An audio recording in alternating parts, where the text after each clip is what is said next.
өзіне қашан уақыт бөледі? Әйел тек үй жинап, келін құл болып, бала бағып өмірден өту үшін жаралған ба деген бір хат келіпті оқырманымнан. Жалпы бұлай асылық айтудың қажеті жоқ деп ойлаймын. Мыңда бір шүкір деймін жолдасымның барына, осы екі баламның барына. Екі балам менің өмірімнің мәні, сол себептен мен ешқандай да өкінбеймін. Әрине өзіме уақыт арнап, көңіл бөлемін. Бірақ енді 24-те жетіп, айнаға қарап, сыланып жүре алмайды екенмін. Жалпы өмірде жылтыраған нәрселердің барлығына қызыға берудің ешқандай да қажеті жоқ екен.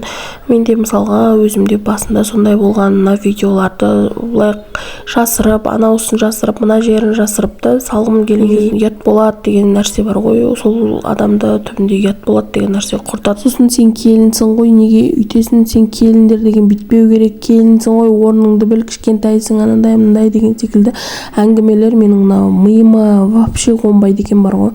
Тәрбиесізсің деп ата-анаңа тіл тигізсе, көргенсізсің деп та біреуге дұрыс нәрсе былайын дұрыстан түсіндірейін десең, сені көргенсіз көрсе, тәрбиесіз көрсе, енді ондай адамдарға да ренжімейміз, себебі санасының жеткен жері, ой өрісінің жеткен жері сол жер деп ойлаймын. Енді бір нәрсе болса, ата-анасына тіл тигізіп, сол арқылы әңгіме айту деген өте дұрыс емес. Жалпы енді басқа темаға ауысып кеттім. Келесі кездескенше сау болыңыздар.